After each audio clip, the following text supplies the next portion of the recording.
Ice cream. Yes, really. IELTS will ask you about ice cream. And this is where students make a huge mistake. Oh, this is going to be good. What's the mistake? They think simple topic equals simple answer. So they hear, "Do you like ice cream?" And they go flat, monotone. "Yes, I like ice cream. Chocolate is my favorite." Done. Band 5. Game over. But that's a perfectly reasonable answer to that question. It's reasonable, it's also completely wasted potential. Because here's the secret: simple topics are actually your biggest opportunity to score band 8. Let me show you why. Right. Hello and welcome back, everyone.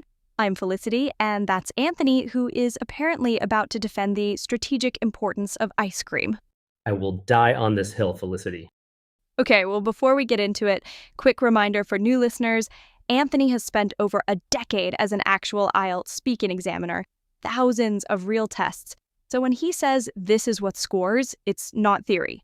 And honestly, the ice cream question is one I've heard a lot, and it's heartbreaking because students who could clearly speak well, you can hear it in their accent and their grammar, they completely shut down on these easy topics. They give one line answers because they think the topic doesn't deserve more. Whereas the examiner is sitting there thinking, Show me what you can do with this topic. That's all they're thinking. Every question, no matter how silly it sounds, is an invitation to demonstrate vocabulary, grammar, personality, opinion. So today, episode 22, we're going to take ice cream and turn it into a Band 8 masterclass. let's do it. I'll be the examiner. Anthony, you're the candidate. Good. Do you like ice cream? Yes, I like ice cream. Chocolate is my favorite. Okay, that was painful. What band is that? That's a band 5, maybe a generous 5.5. It answered the question, it used a complete sentence, but there's no extension, no opinion depth, no vocabulary range, no personality. Right, so let's hear a band 6 to 7. Yes, I do like ice cream quite a lot, actually. I think my favorite flavor is probably chocolate, although I also enjoy strawberry sometimes. It's a nice treat, especially in the summer. Better. Definitely better. What changed? 3 things. I added actually, that's a discourse marker that makes it sound natural. I introduced a comparison with strawberry, and I gave a tiny bit of context with especially in the summer. That's enough to push it from a 5 to a 6, maybe a 6.5. But it's still safe, boring. Now, let me show you band 7 to 8. Go on. Oh, I'm rather partial to ice cream, yeah. I'd say I'm not as obsessed with it as I was when I was a kid.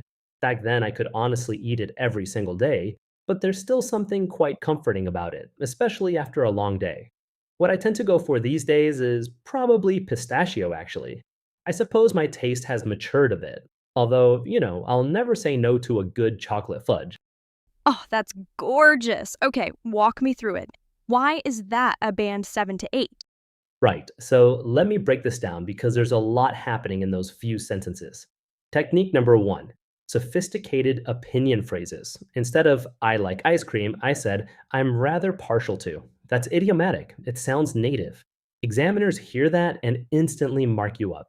And rather partial to is such a lovely phrase. It feels grown up. It's grown up vocabulary applied to a childish topic.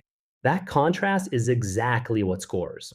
Technique number 2: temporal contrast. I compared back then with these days. That demonstrates a verb tense range without me having to think about it. Past tense, present tense, comparison structure, all in one breath. So you're showing off grammar without it feeling like you're showing off grammar? Exactly. That's the whole gain. The moment a candidate starts thinking, "I need to use the present perfect now," it sounds robotic, but if you naturally talk about how your tastes have changed, you're using grammar without performing it. Okay, technique number 3. Technique 3: personal voice and self reflection. I said, "I suppose my taste has matured a bit." That little phrase, "I suppose," is hedging, it's tentative. And then, "my taste has matured," is reflective. Together, they create personality. The examiner hears a real person, not a textbook. And there was a fourth thing in there, that "I'll never say no to a good chocolate fudge" line. That felt very natural. Yeah, that's what I call the authentic close. You give a sophisticated answer and then you finish with something slightly cheeky or human. It signals confidence. It says, I'm comfortable enough in English to be playful. That's huge. Okay, Anthony, let's run through more questions because part one is usually 4 or 5 questions on a topic. Let me ask another one. Anthony, examiner mode, did you like ice cream when you were a child? Oh, absolutely. I was completely obsessed, honestly. I remember my parents used to take us to this little ice cream shop near our house every Sunday after lunch, and it was kind of the highlight of my week. I think back then I always went for vanilla, which is funny because now I find vanilla a bit boring. But yeah, looking back, those Sunday trips are some of my fondest childhood memories. Anthony, what did you just sneak into that answer? What did I sneak in?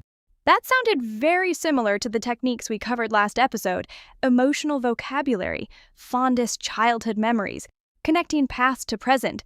Now I find vanilla a bit boring. Yes, exactly. And that is the secret of this whole podcast.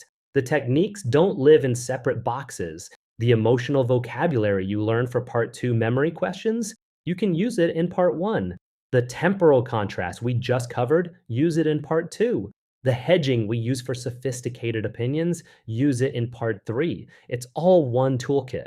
And quick reminder for listeners, if you haven't already subscribed, this is the kind of cross-episode connection you're going to keep getting. We build on each episode, so the techniques compound. Hit subscribe, you won't regret it. Let me hit you with one more vocabulary phrase that works beautifully on these simple topics. Ready? Now, There's something comforting about. Try it. There's something comforting about a hot cup of tea on a cold morning. There's something comforting about ice cream after a hard day. That phrase instantly elevates any answer about food, drink, places, or activities. Use it, drill it. repeat it for the listeners. There's something comforting about. Use it once in your test. It alone might bump you a half band. Okay, Anthony, let's bring it home. 3 takeaways. What do listeners need to remember? Right. Number one, and write this in capital letters. Simple topic does not mean simple language. The examiner is not testing whether you know about ice cream. They're testing your English. Treat every part one question, no matter how silly, as a chance to demonstrate vocabulary range, grammar variety, and personality. Number 2, Number two, opinions need reasons, and reasons need personality. Don't just say, I like X because Y. Say, I'm rather partial to X. I suppose it's because, or what I tend to go for is X, mainly because. Layer the opinion. Make it sound like a real human thinking out loud, not a robot answering a question. got it. Number 3, Number three, use comparison and contrast wherever possible. Childhood versus now, your country versus another, then versus today. This one technique forces you to use multiple tenses and demonstrates grammar range without effort. I used to love vanilla, but these days I tend to go for pistachio. That single sentence is a mini grammar showcase. beautiful. 3 takeaways. Treat simple topics as opportunities, layer your opinions with personality, and use comparison and contrast. And the wild thing is, this works on every single part one topic: ice cream, weather, your hometown, your job, your weekends, what you ate for breakfast. Every single one is an opportunity. Stop wasting them. Right. Before we wrap, quick teaser for next time. Episode 23, we're connecting this directly to part 3. The topic is food and culture, globalization, traditional food, health trends, the whole lot. It's the natural follow-up to ice cream, and Anthony is going to show you how to take a simple topic from part 1 and turn it into a sophisticated part 3 discussion. It's a great pairing. Subscribe so you don't miss it. And seriously, this week, practice part one answers about food. Use the phrases we covered. I'm rather partial to. I suppose my taste has matured. There's something comforting about. Drill them until they're automatic. Until next time, keep practicing, stay curious, and we'll see you in the next one.